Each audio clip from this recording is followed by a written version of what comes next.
కేంద్ర విద్యాశాఖ మంత్రి ధర్మేంద్ర ప్రధాన్ రాజీనామా చేయడం భారతదేశ వ్యాప్తంగా పోరాటంలో పాల్గొన్న విద్యార్థులందరి ఘన విజయంగా పేర్కొంటా ఉన్నాం. పెద్ద ఎత్తున దాదాపు 49 రోజుల పాటు విద్యార్థులు, యువకులు, వారి పేరెంట్స్ ఈ పోరాటంలో పాల్గొన్నారు. ఢిల్లీలో జంతర్ మంతర్లోనే కాకుండా దేశవ్యాప్తంగా అన్ని రాష్ట్రాల్లో కూడా లక్షలాది మంది విద్యార్థులు రోడ్డెక్కిన ఫలితంగానే ఇవాళ కేంద్ర విద్యాశాఖ మంత్రి ధర్మేంద్ర ప్రధాన్ రాజీనామా చేయడం జరిగింది. అయితే ఆయన స్థానంలో ప్రహ్లాద్ జోషి గారు మరో బీజేపీ నాయకుని తీసుకొని పెడతా ఉన్నారు. సరైనది కాదు. ఎందుకంటే ఈ దేశ రాజ్యాంగము, లౌకికవాదము, ప్రజాతంత్రవాదము ఇవన్నీ కూడా విద్యారంగంలో కూడా చోటు చేసుకోవాలంటే ఖచ్చితంగా బీజేపీ వ్యక్తులు కాకుండా ఎన్డీఏలో ఉన్న ఇతర లౌకిక పార్టీలు, తెలుగుదేశం, జేడీయూ పార్టీలకు చెందిన వ్యక్తులకు విద్యాశాఖ అప్పచెప్పాలని ప్రధానమంత్రి గారు డిమాండ్ చేస్తూ ఉన్నాం. అదేవిధంగా ఇవాళ ఇంత పెద్ద ఎపిసోడ్ కారణమైనటువంటి నేషనల్ టెస్టింగ్ ఏజెన్సీ ఎన్టీఏని రద్దు చేయాలని డిమాండ్ చేస్తూ ఉన్నాం. దేశవ్యాప్తంగా అనేక రాష్ట్రాల్లో గతం నుంచి కూడా డిమాండ్ చేస్తూ ఉన్నారు.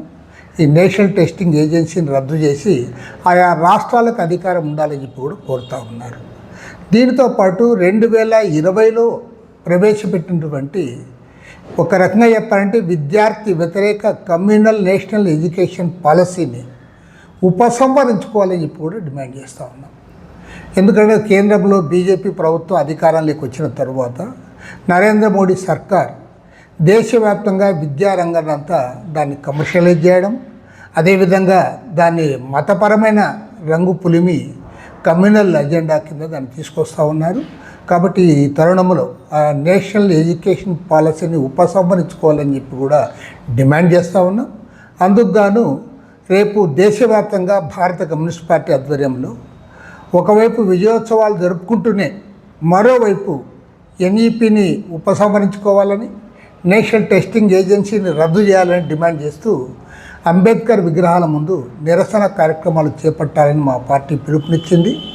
దేశవ్యాప్తంగా అన్ని రాష్ట్రాల్లో కూడా పెద్ద ఎత్తున పార్టీ కార్యకర్తలు, పార్టీ శ్రేణులు అందరూ కూడా పాల్గొని ఈ కార్యక్రమాన్ని జయప్రదం చేయాలని కోరుతా ఉన్నాం.